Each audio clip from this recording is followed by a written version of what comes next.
दोनों ही प्रतिज्ञा का निर्वाह कैसे हो सकता है? इन दो प्रतिज्ञाओं में से एक प्रतिज्ञा को टूट जाना था तो नारायण दूसरे दिन भयंकर युद्ध हुआ। जैसे आकाश में बादल छा जाते हैं ना, वैसे भीष्म पितामह के बाण युद्ध भूमि में छा गए। एक एक वीर घायल हो गया और उपचार के लिए शिविर में चला गया। कोई बेहोश हो गया, किसी के हाथ बिंध गए, किसी का हृदय बिंध गया, किसी के शस्त्र टूट गए। सेना तीतर बीतर हो, इधर भागने लगी, इधर भागने लगी, इधर भागने लगी।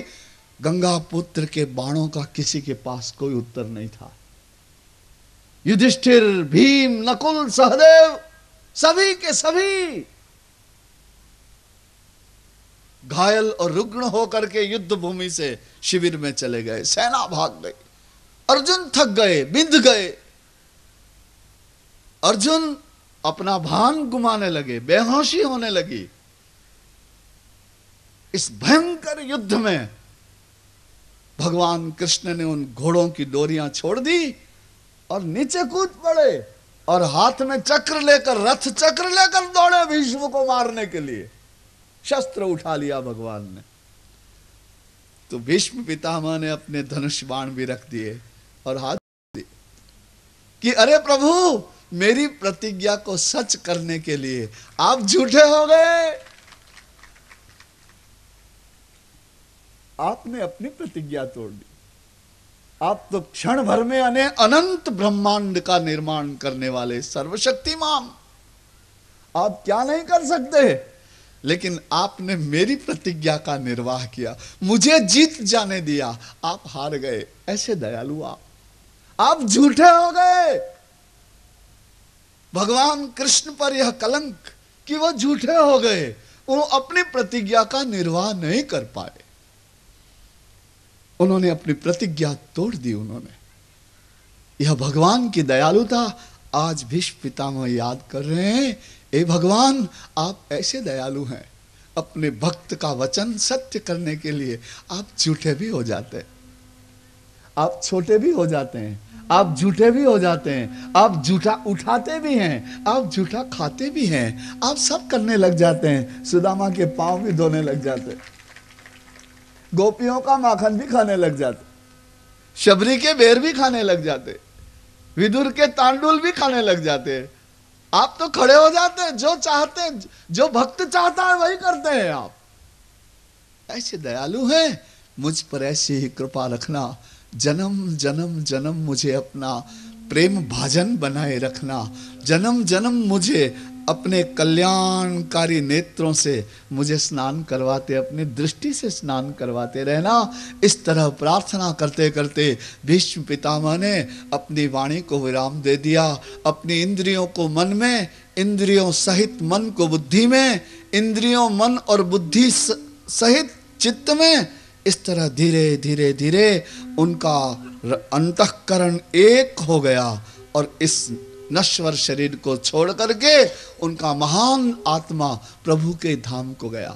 ऋषियों ने जय जयकार किया, देवताओं ने आकाश से पुष्पों की वर्षा की। इस तरह वह महान गंगा पुत्र अपना शरीर छोड़ करके और प्रभु को ध्यान के धाम में गए। गोवर्धन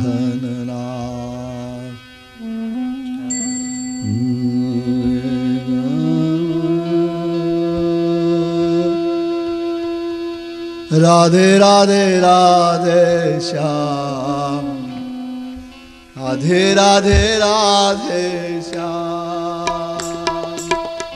राधे राधे श्याम, राधे राधे राधे श्याम।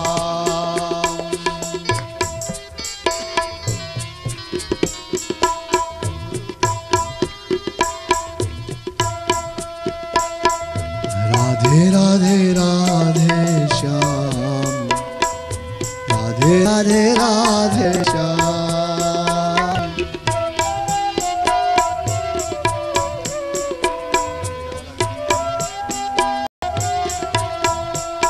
सीताराम सीताराम सीताराम सीताराम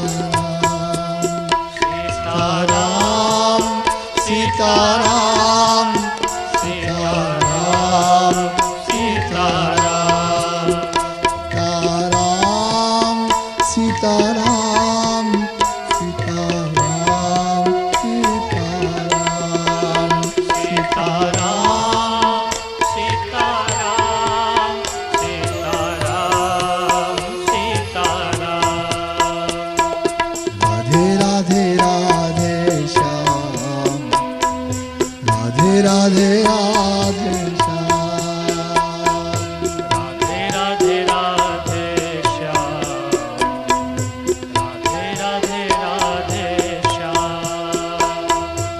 राधे राधे राधे श्याम, राधे राधे राधे श्याम, राधे राधे राधे बोलिए। राधे राधे राधे श्याम, सीताराम सीताराम सीताराम सीताराम, सीताराम सीताराम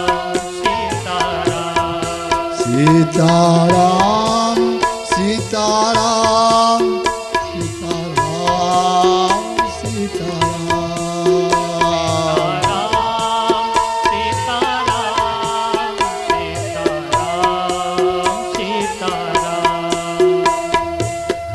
राधे राधे श्याम, राधे राधे राधे श्याम,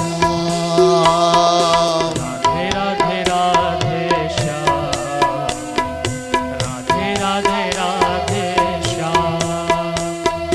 राधे राधे राधे श्याम, राधे राधे राधे श्याम, राधे राधे श्याम, राधे राधे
राधे श्याम, राधे राधे राधे श्याम,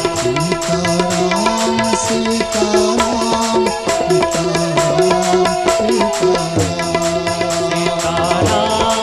सीताराम सीताराम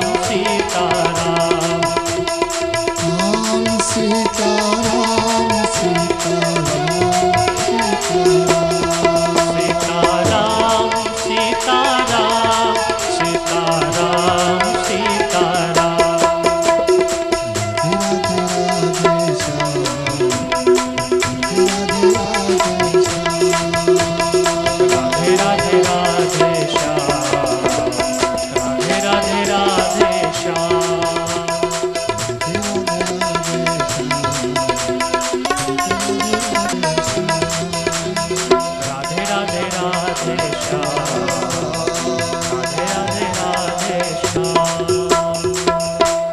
कृष्णचंद्र भगवान की जय। इस तरह भगवान कृष्ण परमात्मा की स्तुति करके भीष्म पितामह परम पद को प्राप्त हुए, श्री हरि का धाम प्राप्त किया उन्होंने। सूत जी कहते हैं कि धर्म श्रवण करके युधिष्ठिर का हृदय शांत हो गया, शीतल हो गया। धर्म व्यक्ति को शीतलता देता है, सुरक्षा देता है, पापों से बचा लेता है। धर्म कोई साधारण वस्तु नहीं, और धर्म का निर्माण किसी ने नहीं किया। धर्म तो सूर्य नारायण जैसा है। धर्म परमात्मा का रूप है। क्यों कि परमात्मा जो हैं, देखो वे कैसे हैं, कहां हैं, ये तो मैंने भी नहीं देखे। उनके दर्शन अभी मुझे नहीं हुए, लेकिन हम मंदिरों में उनकी छवियां देखते हैं। वृंदावन में बांके बिहारी देखते हैं, यहां पर दर्शन त्रिविक्रम के किए, चित्रों में उनके दर्शन करते हैं। चित्रकार अपनी भावनाओं से उनको चित्रित करते हैं, लेकिन वस्तुतः वो कैसे हैं ये तो प्रकट होंगे तब न पता लगेगा। लेकिन हां, उनका रूप कैसा होगा ये हम शब्दों में सुनते, कहते, पढ़ते हैं, और उनका हृदय कैसा होगा ये भी हम शब्दों में सुनते, कहते, पढ़ते हैं। तो ग्रंथ ऐसा कहते हैं कि धर्म भगवान का मन है। जैसे तुम्हारे पास एक मन है, वैसे भगवान के मन को धर्म कहते हैं। तो जब से भगवान है तब से धर्म है। इसीलिए ये ग्रंथ और संत और वेद धर्म के आचरण पर भार रखते हैं।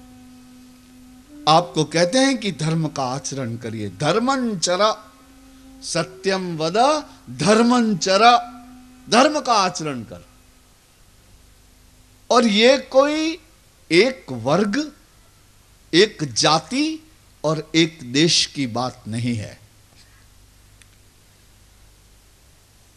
तीनों ही लोकों में रहने वाले व्यक्ति किसी न किसी रूप में धर्म का आचरण करते हैं। उनकी विधियां अलग अलग हैं। इसलिए लोग कहते हैं कि मैं हिंदू हूं, मैं ईसाई हूं, मैं जैन हूं, मैं ये हूं, मैं वो हूं। लेकिन देखो, धर्म तो एक ही होता है। जैसे प्रेम, इसकी कोई जाति हो सकती है, इसका कोई धर्म हो सकता है, इसका कोई संप्रदाय हो सकता है। सत्य, इसे बांटा जा सकता है। तेरा सत्य, मेरा सत्य, दो सत्य हो सकते हैं? नहीं, धर्म एक ही होता है। उसे दया कहो या रहम कहो, उसे संस्कृत में गाओ, हिंदी में गाओ, उर्दू में गाओ या किसी अन्य भाषा में गाओ, गाना तो तुम्हें सत्य को ही पड़ेगा और प्रेम को ही गाना पड़ेगा। क्योंकि मूलभूत धर्म यही है। धर्म व्यक्ति को शीतलता प्रदान करता है। नारायण धर्म का श्रवण करके ये युधिष्ठिर बड़े संतुष्ट हो गए, हस्तिनापुर चले आए। सूत जी कहते हैं शांत हृदय से राजकाज करने लगे, और इधर भगवान ने युधिष्ठिर और पांडवों को पुनः याद दिलाया कि अरे भाई, अब तो मुझे जाने दो द्वारिका, अब तो सब हो गया। तो फिर एक अध्याय में भगवान के हस्तिनापुर से द्वारका गमन की कथा सुनाई सूत जी ने। ऋषियों को कहा कि देखो, मंगलमय दिन आया, शंख ध्वनि होने लगी, युधिष्ठिर के राजप्रसाद का आंगन नर नारियों से भर गया। विद्वान, मुनिजन, भक्तजन, वैष्णव, राजा महाराजा सभी भगवान कृष्ण को विदा देने पधारे। पीतांबरधारी श्री हरि देवकी नंदन ने मंगल तिलक करवाए, ब्राह्मणों को, ऋषियों को प्रणाम किया, अर्जुन के गले लगे, युधिष्ठिर के चरणों में पड़े, कुंती को हृदय से लगा लिया, द्रौपदी को हृदय से लगा लिया, और सबकी आंखों को आनंद प्रदान करते हुए अपने सौंदर्य से मुस्कुराते मुस्कुराते रथ में विराजमान हुए और रथ द्वारिका की तरफ चला। इस तरह कृष्ण विदा हुए हस्तिनापुर से।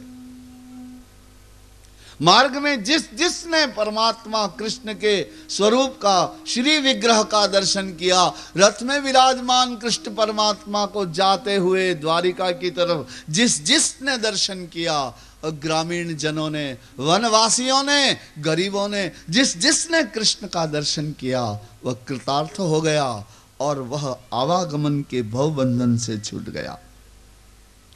एक अध्याय में कृष्ण परमात्मा का इस तरह द्वारिका से विदा होने की कथा का वर्णन है और अगले अध्याय में हस्तिनापुर से विदा होने का वर्णन है और अगले अध्याय में द्वारिका में प्रवेश करने का वर्णन है। द्वारिका में जाकर भगवान सर्वप्रथम देवकी माता वसुदेव के चरणों में पड़े, मित्रों से मिले, विद्वानों से मिले, मुनिजनों के दर्शन किए, गुरुजनों को प्रणाम किया और अपनी रानियों से जाकर के मिले। इस तरह भगवान द्वारिका में विराजमान है। एक बार प्रेम से कहिए, गोवर्धन नाथ की। सूत जी कहते हैं कि अब तो भगवान द्वारिका में विराजमान है। सूत जी कहते हैं कि चलो एक बार पुनः हस्तिनापुर जाना पड़ेगा। वहां हस्तिनापुर में क्या हुआ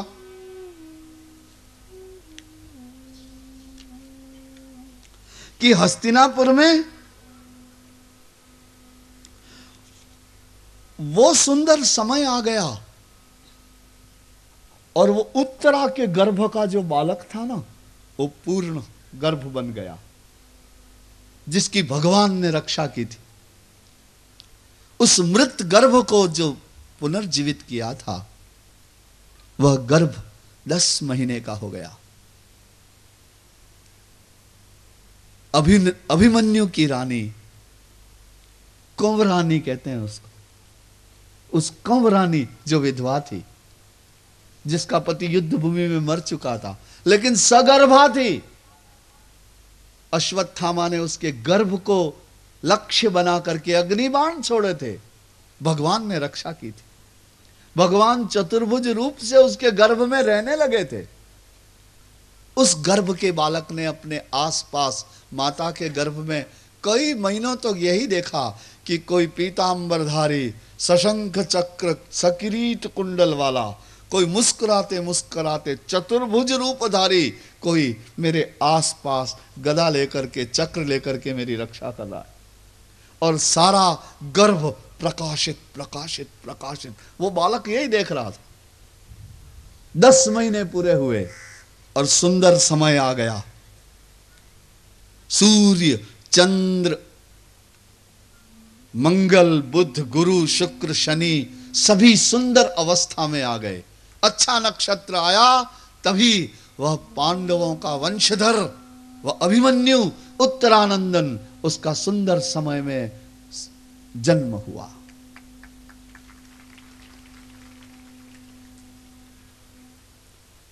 आप एक बात याद करिए कि किसी मां के गर्भ में जब 2 होते हैं तो क्या कहे जाते हैं? जुड़वा भाई। तो ये जो बालक जन्म लिया, इसके साथ गर्भ में कौन था? भगवान। इसलिए भगवान का भाई था यह बालक। ये जन्म लेते ही इस बालक ने अपनी आंखें खोल दी। सामान्यतया ऐसा नहीं होता। बालक जब मां के गर्भ से जन्म लेता है तो उसकी आंखें बंद होती हैं, वो रोने लगता है। यही होता है ना, जब बालक जैसे ही जन्म लेता है बंद आंखें रोता है। लेकिन यहां ऐसा नहीं हुआ। ये बालक रोया नहीं, इसने जन्म लेते ही आंखें खोल दी और आंखें खोल के अपने चेहरे को इधर उधर घुमा के देखने लगा। तो बूढ़ी बूढ़ी स्त्रियां डर गई कि ऐसा कैसा बालक आंख खोल के चारों तरफ देख रहा है। जाकर के तुरंत समाचार पहुंचाए धर्मराजा युधिष्ठिर के कि बालक हुआ है, लेकिन कुछ विचित्रता है, आंखें खोल के चारों तरफ देख रहा है। तो नारायण धर्मराजा ने विद्वानों को बुलाया, ज्योतिर्विदों को बुलाया और तुरंत ही कुंडली बनाई और तुरंत ही लग्न निकाला और तुरंत ही ग्रह स्थिर किए और गणित लगाया और गणित लगा के कहा कि अरे डरने की कोई बात नहीं है। ओ धर्मराज युधिष्ठिर, डरने की कोई बात नहीं है। यह बालक चारों तरफ भगवान को देख रहा है। परितः ईक्षते हरिम इति परीक्षितः। इसने गर्भ में जिसको देखा था उसे बाहर देख रहा है। जो अपने चारों तरफ भगवान को देखने की चेष्टा करता है उसका नाम परीक्षित, उस बालक का नाम परीक्षित रखा गया। ब्राह्मणों ने कहा, ओ धर्मराजा, ये तुम्हारा वंशधर, तुम्हारा पौत्र प्रपौत्र, ये तुम्हारा प्रपौत्र परीक्षित इक्ष्वाकु राजा जैसा प्रजा को पालन करने वाला बनेगा। इसकी जन्म कुंडली यह कहती है कि राम जैसा हो जाएगा, ब्राह्मणों की सेवा करने वाला और सत्य वक्ता। क्योंकि राम जैसा कोई ब्राह्मणों की सेवा करने वाला नहीं हुआ और सत्य वक्ता नहीं हुआ। शिविरिव दाता शरण्यश्च, ये शिवी राजा जैसा दाता हो जाएगा।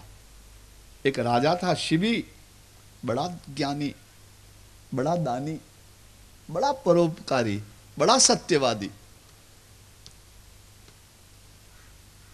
उस शिवी राजा के गुणगान गाए एक बार नारद ने इंद्र के आगे स्वर्ग में जाकर के। कभी कभी धरती पर ऐसे महापुरुष भी हुए हैं जिनकी कीर्ति त्रिलोकी में फैल गई है। तो शिवी राजा ऐसा ही था। वो शिवी राजा ऐसा धार्मिक, ऐसा सत्यवादी, ऐसा सद्गुणी, ऐसा दयालु, ऐसा दानशील, ऐसा करुणा वाला था कि उसके इस सद्गुणों को नारद जैसे देवर्षि को भी गाना पड़ा।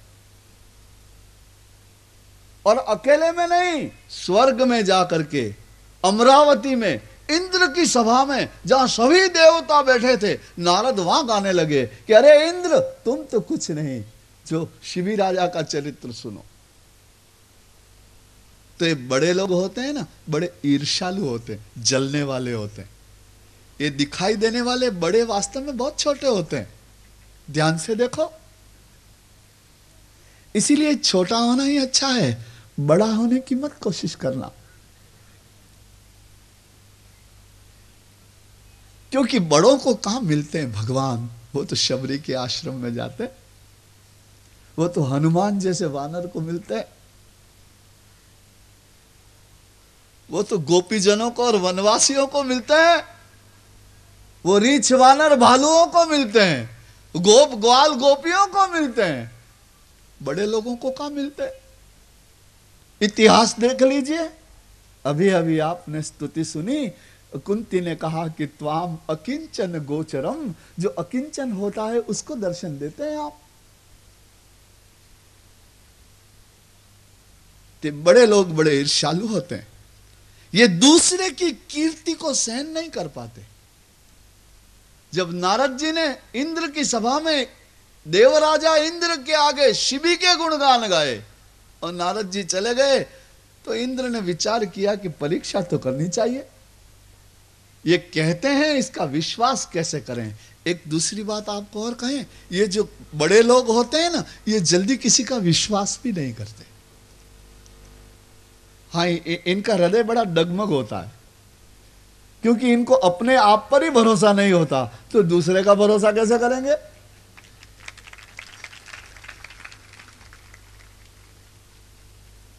तो नारद जैसे मुनि ने निष्कपट भाव से शिवी राजा के गुण गाए।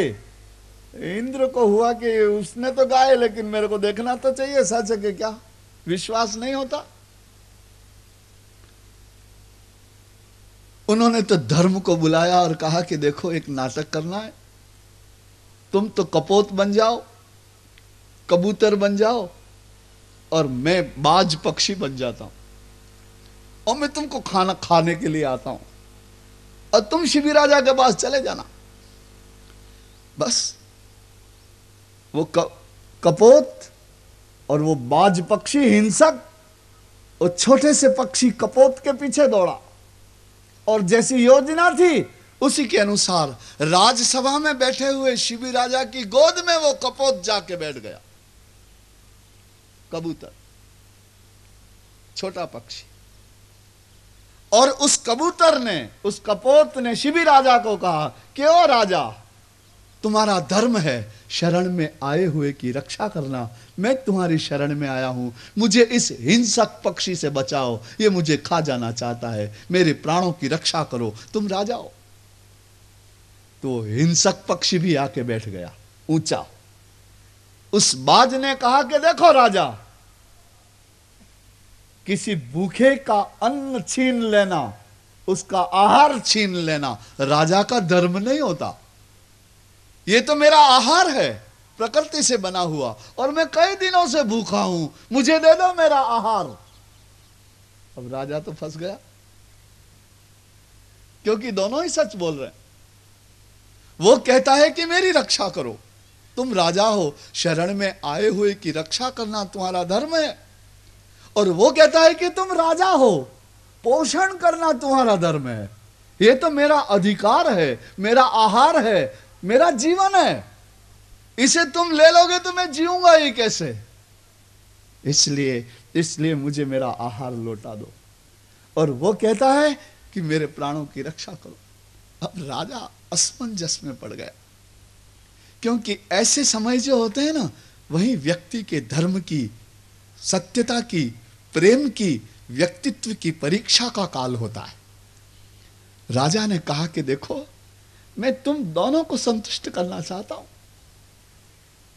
ये शरण में आए हुए इस कोमल पक्षी को तो मैं तुम्हें नहीं दे सकता, और तुम्हें आहार चाहिए ना, तो मैं तुम्हें मेरे शरीर में से मांस दे देता हूं, और उतना ही मांस दूंगा जितना इसका वजन है। तो वो पक्षी मान गया, बाज। और वही राजसभा में ही बड़ा तराजू आ गया। अब तराजू के एक तरफ वह पक्षी बैठा, कपोत, और इधर राजा ने कृपाण निकाला और अपनी जंघा में से मांस काटा, और दूसरी तरफ तोल रहा था ना, उस पक्षी के बराबर मांस देना था शरीर का, तोल रहा, मांस रखा। तो पक्षी तो भारी, दिखने में छोटा लेकिन वजन में भारी। राजा ने थोड़ा और मांस निकाला, धीरे धीरे धीरे अपना एक पैर ही काट के रख दिया, लेकिन वो पक्षी तो इधर, वो पलड़ा तो इधर, जाने कौन सी मिट्टी का बना था। राजा ने कहा, दूसरे जांघ का मांस निकाला, दूसरा पांव काट के रख दिया, हाथ काट के रख दिया, लेकिन वो पक्षी के बराबर हुआ ही नहीं। तो खून से भरा हुआ वह राजा परमात्मा की प्रार्थना करने लगा कि भगवान, अब तो मैं अपने आप को काट के रखता हूं, और फिर भी अगर ये तुलना बराबर नहीं होती तो तू जानना। ऐसा करके खड्ग उठा करके अपना कंठ काटने लगा। उसी समय वो कबूतर धर्म और वह बाज इंद्र होके सामने आ गए और आशीर्वाद दे करके उसके शरीर को यथावत किया। ऐसा दानी था। व्यक्ति धन का दान कर सकता है, कपड़ों का दान कर सकता है, लेकिन इस शिबी राजा ने तो प्राण का दान भी करने का सोचा।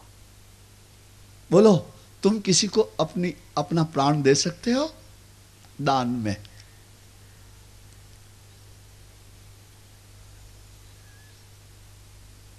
बोलो, किसे कहते हैं दान? आप विचार करिए, कैसा हृदय होगा उस शिबी राजा का, कितनी दयालुता होगी उसकी, कैसा चरित्र होगा उसका। तो ब्राह्मण लोग कहते हैं कि युधिष्ठिर जी, जरा भी पीड़ित मत होइए, ये तो भगवान को ढूंढने वाला तुम्हारा पौत्र है। ये राम जैसा सत्य वक्ता और ब्राह्मणों का सेवक, शिविर दाता, शिवी राजा जैसा दाता, भरत राजा जैसा अपने कुल के गौरव का विस्तार करने वाला, अर्जुन और गणपति के बड़े भाई कार्तवीर्य उनके समान धनुर्धर होगा। पावक इव दुस्सह समुद्र इव गंभीर, अग्नि जैसा तेजस्वी और समुद्र जैसा गहरे हृदय वाला होगा। सिंह इव पराक्रमी, सिंह जैसा पराक्रमी होगा, हिमालय जैसा संतों का आश्रयदाता होगा। ये हिमालय है ना, संतों का आश्रयदाता। यहां तो तुम एक प्लॉट खरीदने जाओगे तो बहुत पैसे लग जाएंगे, हिमालय पर बहुत जगह है, वहां किसी को नहीं पूछना पड़ता, वहां जा चाहो वहां रह जाओ, जिसे जाना हो जाओ। आप लोगों को जाना हो तो पूछ लेना इधर। हिमालय संतों का आश्रयदाता, भूरिव क्षमावान, धरती जैसा क्षमाशील, शिव जी जैसा सर्वभूतानाम आश्रयदाने विष्णु समः, सभी को आश्रय देने में भगवान नारायण के समान, रंति देव जैसा दाता, ययातिरिव धार्मिकः, बलिरिव धैर्यवान, प्रहलादैव भक्तः। ये प्रहलाद जैसा भक्त होगा। ब्राह्मण कहने लगे कि युधिष्ठिर जी, ये तुम्हारा कुल दीपक प्रहलाद जैसा भक्त होगा, बलि राजा जैसा धैर्यवान होगा, ययाति राजा जैसा धार्मिक होगा, और रंति देव जैसा दानी होगा।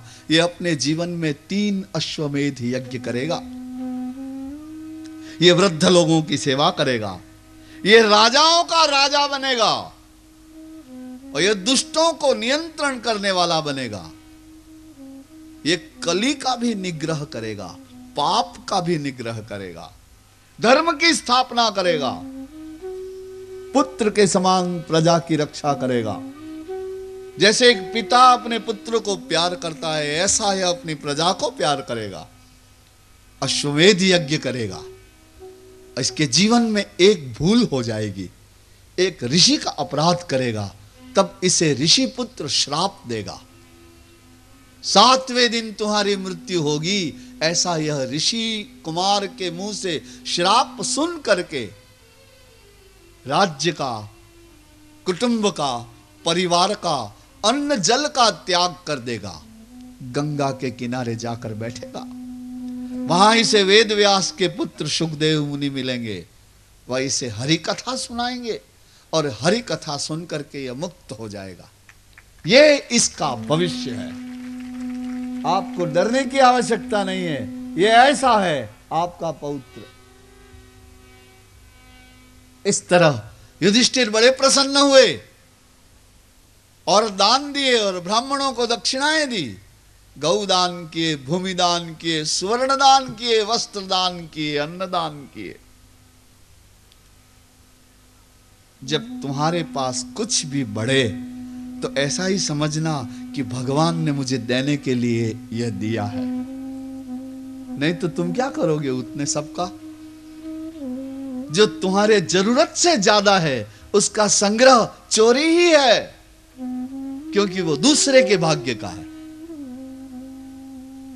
बहुत दान दिए, और जैसे शुक्ल पक्ष में चंद्रमा धीरे धीरे धीरे धीरे धीरे धीरे बढ़ने लगता है, वैसे वह बालक परीक्षित युधिष्ठिर और पांडवों के संरक्षण में धीरे धीरे बढ़ने लगा।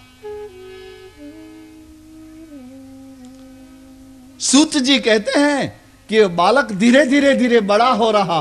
वहीं हस्तिनापुर में एक और घटना घटी कि विदुर तीर्थ यात्रा करके लौट आए।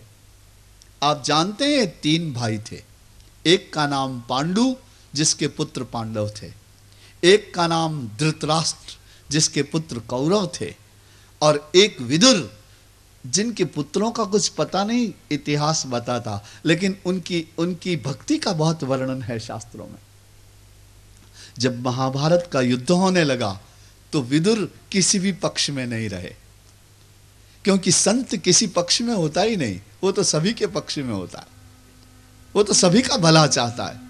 इसलिए ये विदुर पांडवों के पक्ष से भी युद्ध नहीं किया इन्होंने, यद्यपि ये महामंत्री थे, ये वीर थे, नीतिज्ञ थे, ये सारे शस्त्र चलाना जानते थे, लेकिन इन्होंने स्वभाव से संत होने के कारण इन्होंने तो दोनों ही पक्षों में से किसी भी पक्ष में युद्ध नहीं किया। जब महाभारत का युद्ध रुक जाए, यह युद्ध न हो, ऐसा उन्होंने बहुत प्रयत्न किया।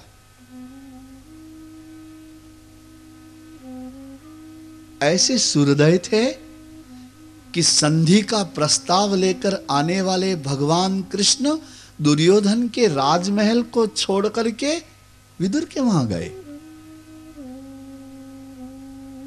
ऐसा गौरव इस भक्त को मिला इतिहास में।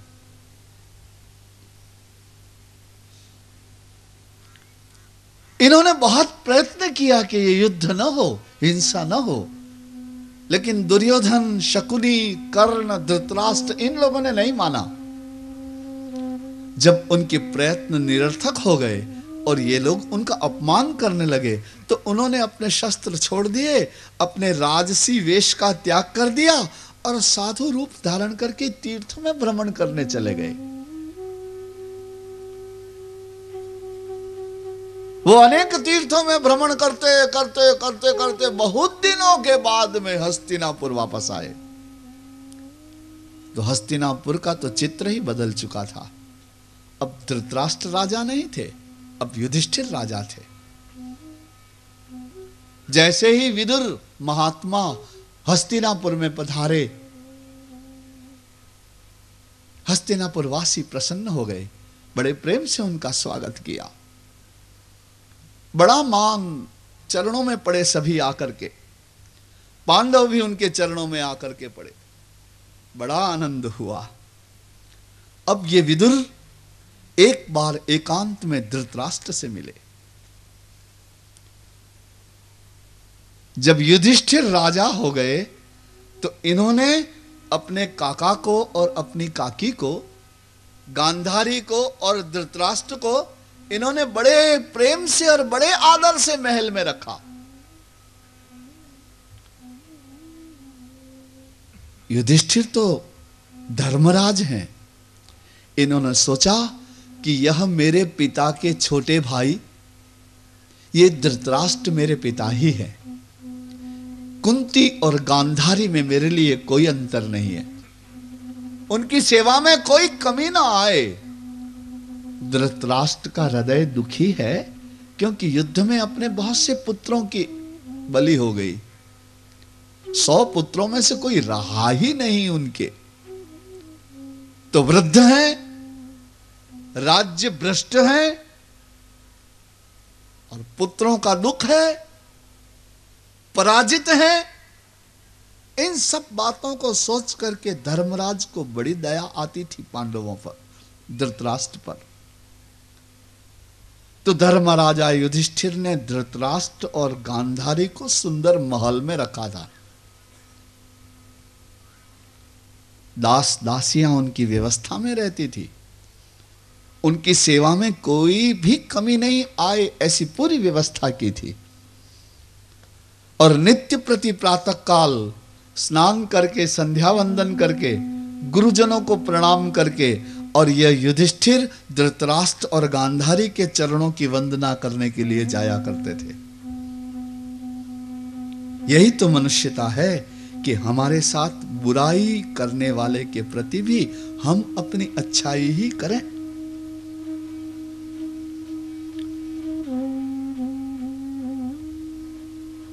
जब बुरा अपनी बुराई को नहीं छोड़ता तो भले को अपनी भलाई क्यों छोड़नी चाहिए।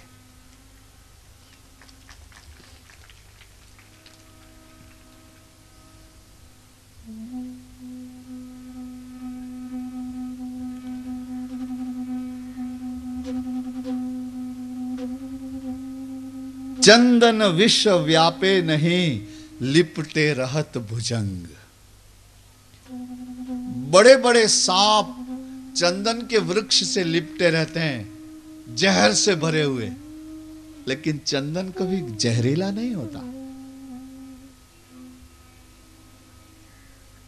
धृतराष्ट्र ने तो बहुत बुराइयां की पांडवों के साथ, लेकिन युधिष्ठिर ऐसा नहीं करते। विशुद्ध मन से, पिता के भाव से जाते हैं, चरणों की वंदना करते हैं, उनकी सेवा का पूरा ध्यान रखते हैं।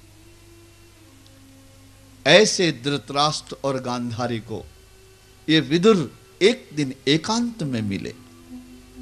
आप ध्यान दीजिएगा, ये भागवत जी की कथा है। इसका गुम्फन बड़ा अद्भुत है, इसकी काव्य शैली, इसकी कथा वस्तु बहुत सावधानी से बुनी गई है, रची गई है।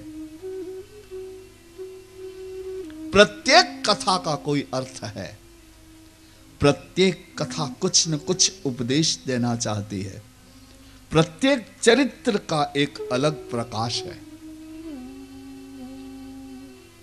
विदुर गांधारी और धृतराष्ट्र के दर्शन करने गए, एकांत में मिले, दास दासियों को बाहर निकाल दिया, पांवों में पड़ गए। विदुर की दाढ़ी बड़ी हुई थी, जटाएं बड़ी हुई थी, साधारण वस्त्र पहन रखे थे। इस महामंत्री ने साधु स्वरूप स्वीकार कर लिया था। ऐसे निर्मल हृदय वाले विदुर अपने बड़े भाई धृतराष्ट्र के पास गए, एकांत में जाकर के कहा कि अरे भैया, तुम जन्म से तो अंधे हो, लेकिन अभी भी तुम्हारे हृदय की आंखें नहीं खुल रही। अभी भी तुम ये राजमहलों के सुख को छोड़ नहीं पा रहे।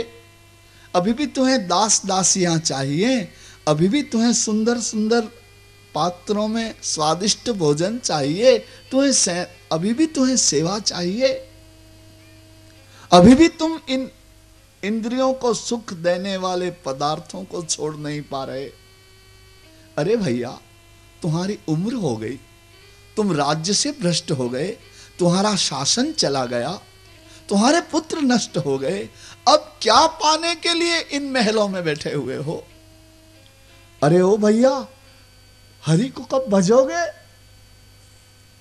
अब तो तुम्हारे बूढ़े हो गए, पुत्र भी नहीं रहे, राज्य भी नहीं रहा, सत्ता भी नहीं रही, फिर भी इन भोगों में लगे हुए हो। परमात्मा का आराधन कब करोगे?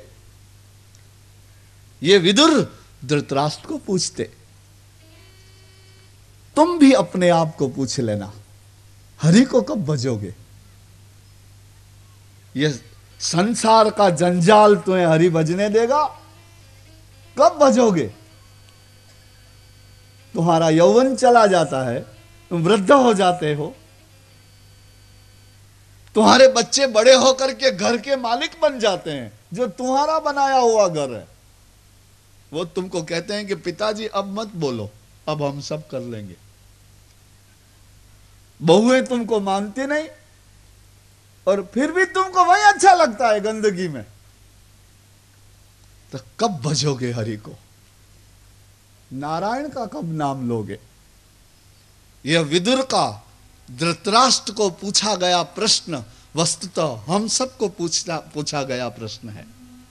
अपने आप से पूछिए कि आपके जीवन में हरि को भजने का कोई समय आपने निश्चित किया है? कब भजोगे?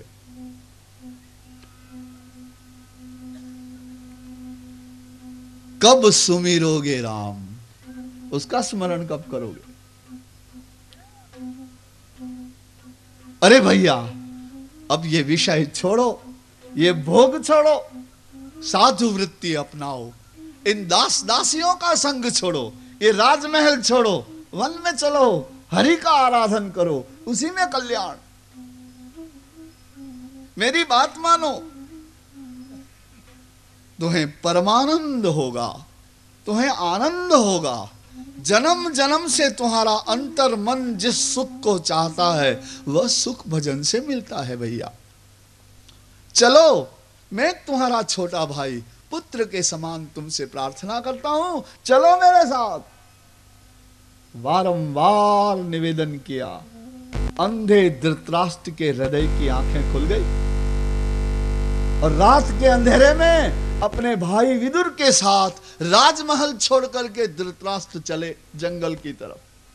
तो धृतराष्ट्र जाने लगे तो पतिव्रता गांधारी भी साथ निकल गई, और वन में चले गए धृतराष्ट्र। वहां जाकर के हरि का आराधन करने लगे, और हरि का आराधन करते करते करते करते उनका जीवन पूर्ण हुआ, और मृत्यु के बाद उनको भगवान नारायण का स्थान मिला, ऐसा भागवत कहता है। मुक्ति हुई, धृतराष्ट्र की मुक्ति हुई। दुर्योधन के पिता अंधे धृतराष्ट्र जिनकी राज्य सत्ता में सन्नारी सती द्रौपदी के चीर खींचे गए, उस धृतराष्ट्र की मुक्ति हुई। देखिए, जब भगवान गीता का उपदेश अर्जुन को सुना रहे थे, तो उस उपदेश को संजय ने सुन के धृतराष्ट्र को भी सुनाया, लेकिन धृतराष्ट्र को ज्ञान नहीं हुआ। भगवान की वाणी धृतराष्ट्र के मन को नहीं बदल सकी। वो राजा थे, उनके पास सत्ता थी, वह चाहते तो उस युद्ध को वहीं रोक देते, लेकिन भगवान के मुख की वाणी गीतामृत धृतराष्ट्र के हृदय को नहीं बदल सका, लेकिन धृतराष्ट्र के हृदय को विदुर की वाणी ने बदल दिया। इसलिए कभी कभी ऐसा लगता है कि भगवान से भी अधिक भक्तों की सत्ता है। ये श्रीमद् भागवत भगवान के गुण गाता है, लेकिन उससे अधिक संतों के गुण भी गाता है, क्योंकि यहां संतों की महिमा का भी गान बड़ा है।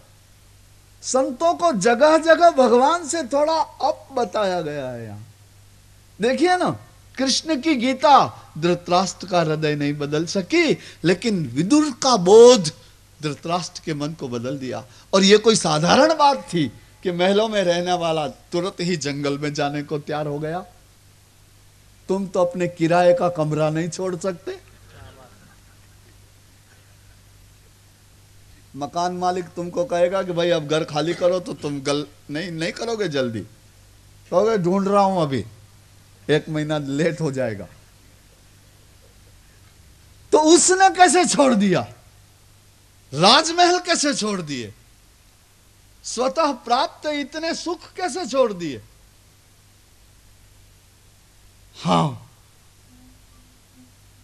प्रेम, करुणा, दया, सत्य और सच्चरित्र से भरी हुई संतों की वाणी पापियों के हृदय को भी बदल देती है, क्योंकि उस वाणी में तेजस्विता होती है, उसमें प्रभाव होता है। वो वाणी तुम्हारे हृदय को छूती है, तुम्हारे हृदय को नया आकार दे देती है। ऐसी महात्माओं की वाणी होती है। कृष्ण नहीं बदल पाए धृतराष्ट्र को, लेकिन विदुर ने बदल दिया धृतराष्ट्र को। तो नारायण, श्रीमद् भागवत इस बात का प्रमाण है कि धृतराष्ट्र की मुक्ति हुई।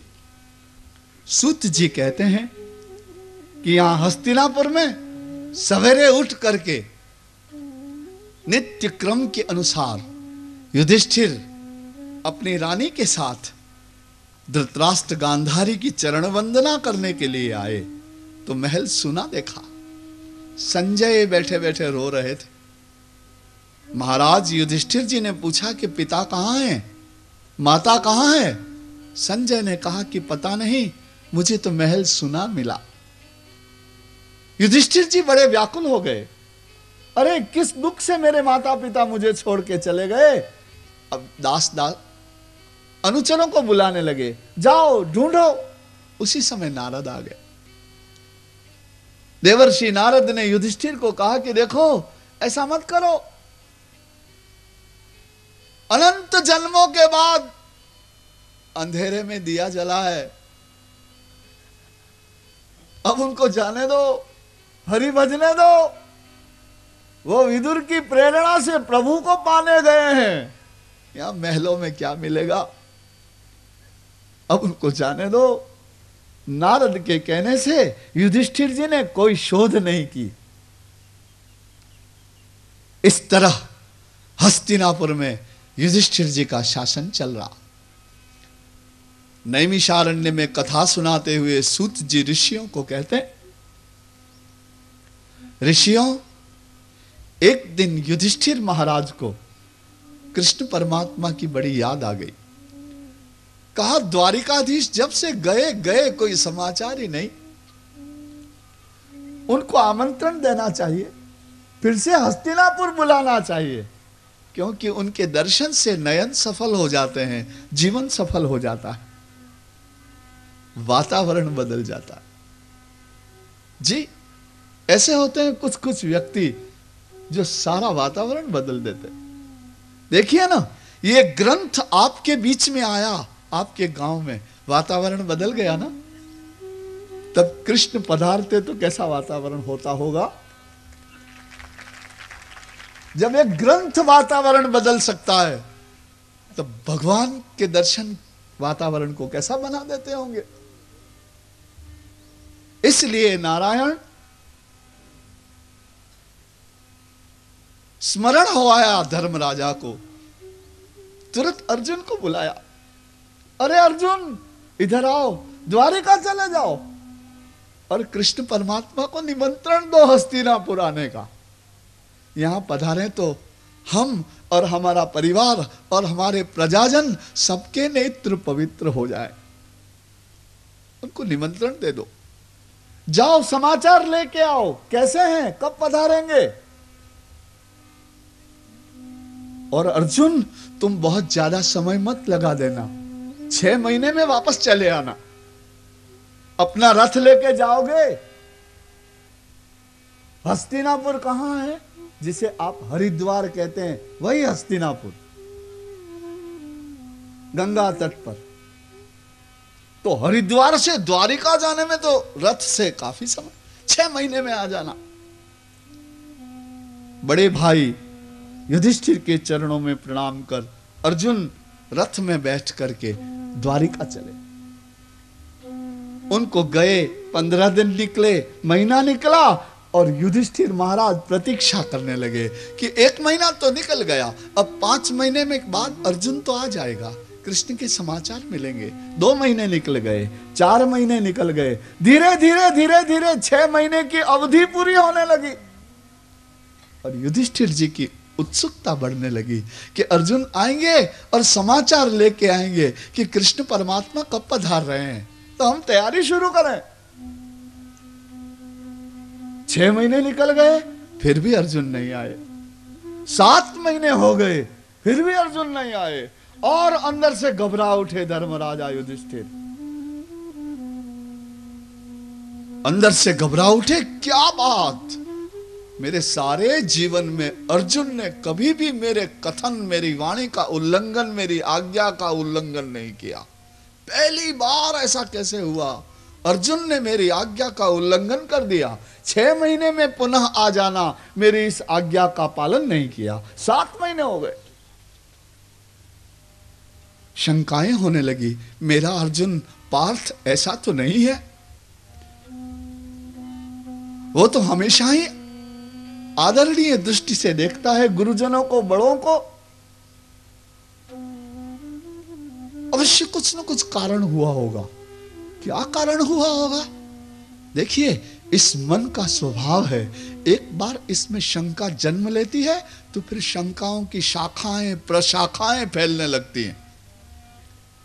मन ही कल्पनाएं बना लेता है और कई संभावनाएं आंखों के सामने खड़ी हो जाती हैं।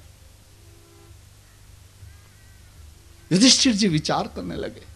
मन जब बहुत भारी हो गया, सोचते सोचते सोचते कल्पनाओं ने हृदय को हिला दिया, तो भीम को बुलाया।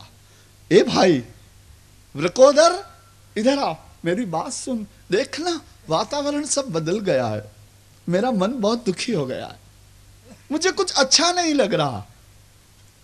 सूर्य को देखता हूं तो नष्ट कांति भाती, मुझे ऐसा लगता है कि सूर्य का प्रकाश कम हो गया। ये बादल बरसते हैं तो मुझे लगता है कि रक्त बरस रहा है। गौशाला में जाता हूं तो गायें उदास दिखती है, अश्वशाला में जाता हूं तो घोड़े रोते हुए दिखते हैं।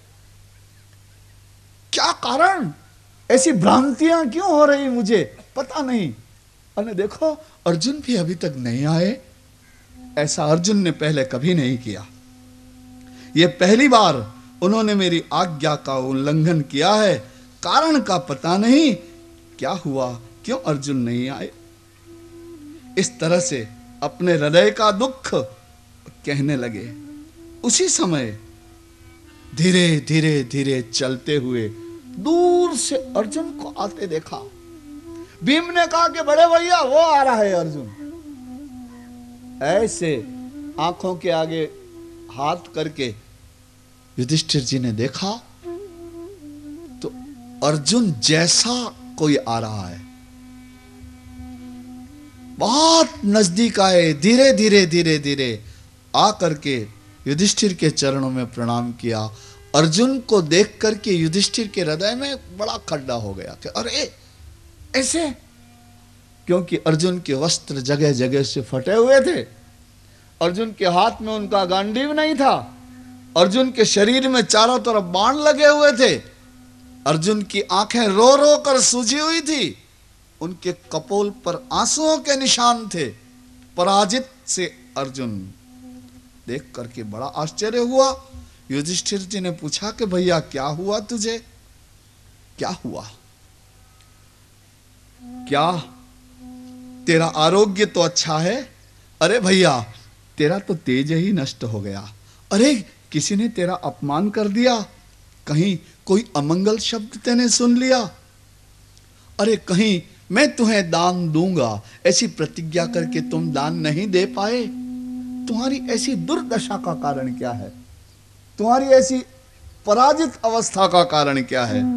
क्या किया तुमने? किसी यद्वा ब्राह्मणम बालम वृद्धम गाम रोगिणम स्त्रियम च शरणागतान न रक्षितवान किम? क्या किसी बालक की, किसी स्त्री की, किसी ब्राह्मण की, किसी रोगी की, किसी वृद्ध की तुमने सेवा नहीं की, उसकी रक्षा नहीं की? क्यों कि व्यक्ति कब निस्तेज हो जाता है? जब उसका आचरण बिगड़ जाता है।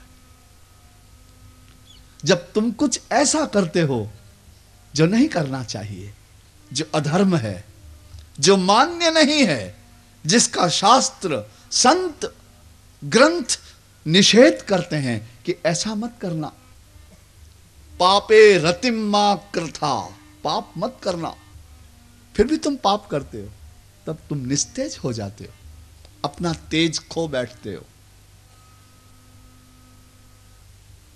अपने भगवान को, अपने सत्य को असत्य से ढक लेते हो, अपने पुण्य को पाप से ढक लेते हो, अपने सौंदर्य को असुंदरता से ढक लेते हो, तुम हाथ करके कुरूप हो जाते हो।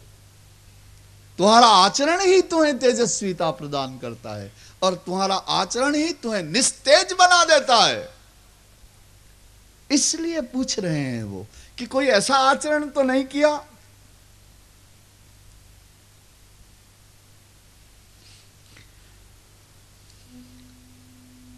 बड़े भाई के महाराज युधिष्ठिर के प्रश्न सुन करके अर्जुन की आंखों में फिर से आंसू उभर आए, उनका कंठ अवरुद्ध हो गया। बड़ी मुश्किल से अर्जुन ने कहा, क्या कहा? वंचितो हम महाराज हरिणा बंधुरूपिणा, वंचितो हम महाराज हरिणा बंधुरूपिणा, येन मे परितं तेजो देव विस्मापनम महत्। ओ भाई, आप जो पूछ रहे हो ऐसा तो मैंने कुछ भी नहीं किया, किसी पाप का आचरण नहीं किया, लेकिन एक घटना घट गई है कि मेरे हरि मुझे ठग करके चले गए अपने धाम में। अब द्वारिका में कृष्ण नहीं है, कृष्ण ने अपना लीला कार्य, अवतार कार्य पूर्ण कर लिया है। यादव लोग परस्पर लड़े, भगवान संकर्षण पाताल में चले गए और शिकारी का बाण स्वीकार करके भगवान ने भी अपना श्याम सुंदर विग्रह छोड़ दिया और द्वारिका समुद्र में डूब गई। अब द्वारिका ही नहीं है, देवकी नहीं है, वसुदेव नहीं है, यादव नहीं है, कृष्ण भी नहीं है। अरे मैं अकेला जैसे तैसे इस दुख को का साक्षी, एकमात्र दृष्टा हस्तिनापुर का, मैंने ये सब देखा, बड़ी मुश्किल से अपने हृदय को संभाला, कुछ गोपियों को लेकर के आने लगा तो मार्ग में लुटेरों ने मुझे लूट लिया, उन्होंने मुझे घायल कर दिया, उन्होंने मुझे पराजित कर दिया। मेरे में तो कोई शक्ति ही नहीं रह गई। क्यों?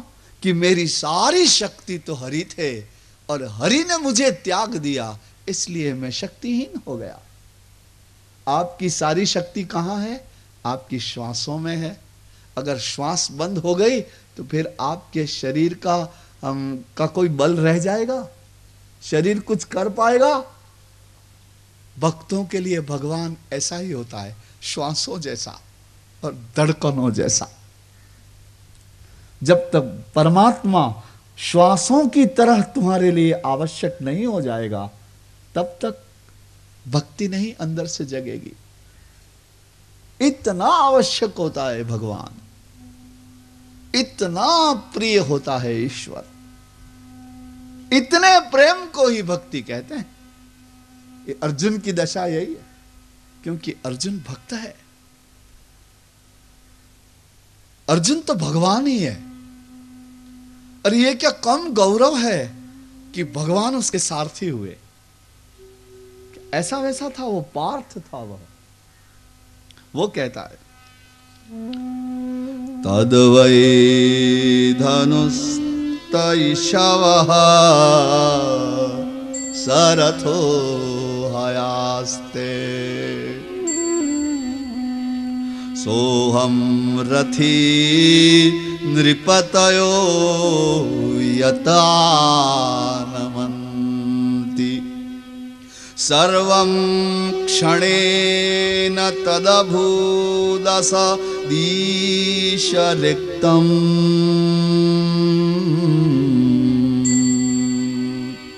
भस्मन् हुतं कुहकराद्धविवोक्तमुष्याम् भस्मन् हुतं कुहकराद्धमिवोक्तमुष्याम्। अरे भैया, आपने मुझे जिसके समाचार लेने भेजा था, उस अवतारी ने अपना अवतार कार्य पूर्ण कर लिया। अब इन आंखों को कभी श्याम सुंदर के दर्शन नहीं हो सकेंगे। उन्होंने अपना श्री विग्रह अग्नि को सौंप दिया। द्वारिका समुद्र में डूब गई। अब कहीं कोई निशान नहीं द्वारिका का। और मैं अपनी सारी शक्ति ही गुमा बैठा, क्योंकि मेरा सारा बल भगवान ही थे। मैं मार्ग में गोपियों को लेके आता था, हार गया।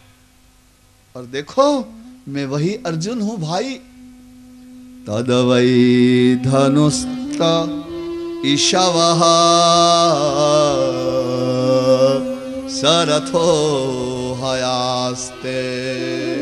अरे मेरा वही धनुष, मेरा वही रथ, मेरा वही धनुष, मेरे वही बाण, मेरे रथ के घोड़े भी वही और मैं भी वही का वही। लेकिन आज कुछ काम न आया। जो महाभारत के युद्ध में जिन घोड़ों ने, जिस रथ ने, जिस धनुष ने, जिस बाण ने, जिस अर्जुन ने उस महान युद्ध में विजय श्री प्राप्त की थी, वो अर्जुन भगवान के बिना हार गया। घोड़े हार गए, रथ हार गए, बाण हार गए, धनुष हार गया। मुझे लगा मेरी कोई शक्ति नहीं थी, मेरी सारी शक्ति देवकी नंदन कृष्ण वासुदेव मेरी शक्ति थे। ऐसा भगवान के परम धाम गमन का समाचार लेकर अर्जुन आए। बात सच है, तुम भी देखो।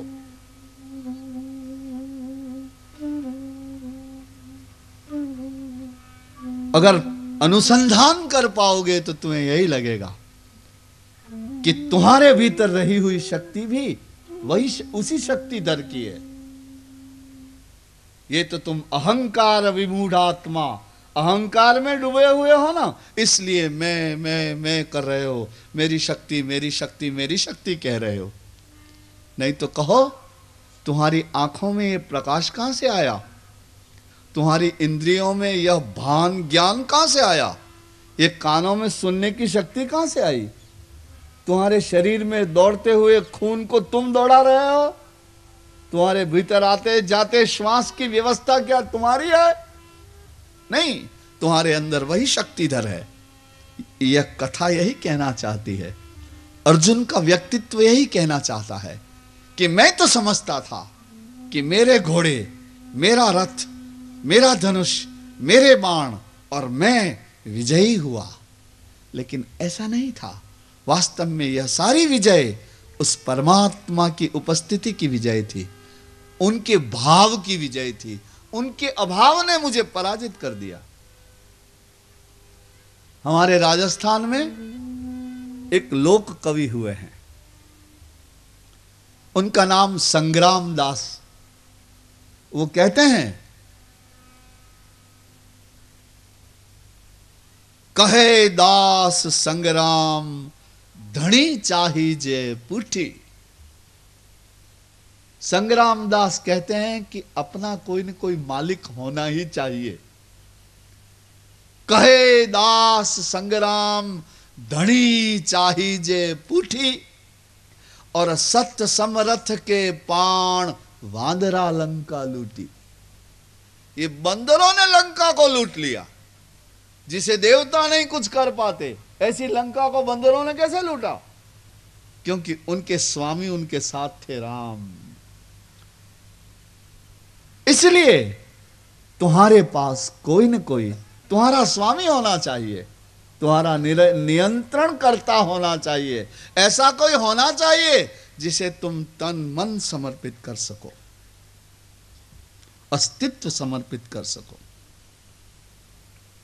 ये समाचार सुनते ही परीक्षित स्तब्ध हो गए, कुछ भी नहीं बोल पाए, कुछ भी नहीं कह पाए। उन्होंने अन्न जल भी छोड़ दिया, उन्होंने स्नान करना भी छोड़ दिया। वो तो मूक हो गए, पागल की तरह हो गए, खुली आंख पर किसी को नहीं पहचानते, शब्द सुनते लेकिन कोई उत्तर नहीं देते, बोलते भी नहीं, भोजन भी नहीं करते, कपड़े भी नहीं बदलते, नहाते भी नहीं, पागल जैसे हो गए। बहुत उपचार किए लेकिन कोई अर्थ नहीं। धीरे धीरे धीरे उनकी जटाएं बढ़ गई, उनके नख बढ़ गए। उनकी ऐसी अवस्था को देख करके इन चार भाइयों ने, भीम, अर्जुन, नकुल, सहदेव ने मंत्रियों के साथ, विद्वानों के और गुरुजनों के साथ विचार विमर्श करके वो जो नवयुवक परीक्षित थे ना, उनको राजगद्दी पर बिठा दिया, राज्याभिषेक कर दिया। महाराज युधिष्ठिर अब शासन नहीं कर सकते, अतएव युवराज को राजा बना दिया। एक दिन यह पांडव, इन्होंने देखा कि युधिष्ठिर महल से निकल गए, अवधूत जैसे थे वह, स्तब्ध। महल से निकल गए तो चारों भाइयों ने उनका अनुसरण किया। कुंती ने कृष्ण के अपने धाम में जाने के समाचार सुनते ही प्राण छोड़ दिए। युधिष्ठिर की ऐसी अवस्था हो गई। एक दिन निकल गए, चारों भाई उनके साथ और द्रौपदी भी उनके साथ निकल गई। सूत जी कहते हैं कि चलते चलते चलते चलते उत्तर दिशा की तरफ हिमालय में चले गए और वहां से होते होते स्वर्ग के द्वार तक पहुंच गए। और देवराज इंद्र ने इन पांडवों का और सती द्रौपदी का स्वर्ग में स्वागत किया। इस तरह अपने शरीर सदैव स्वर्गारोहण हुआ इन पांडवों का। इन पांडवों को देह नहीं छोड़नी पड़ी। आपके शास्त्र ऐसा कहते हैं कि पांडव सदैव स्वर्ग में गए और इंद्र ने इनका स्वागत किया।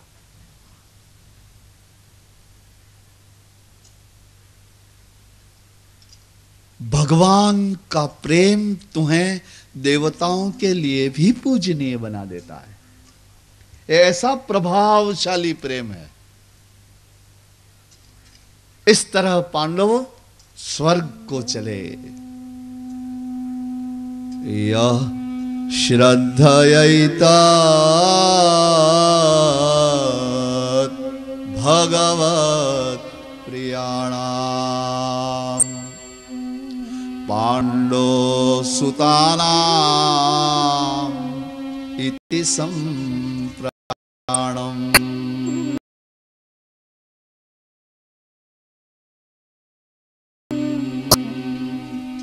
शृणोत्यलं स्वस्त्ययनं पवित्रम्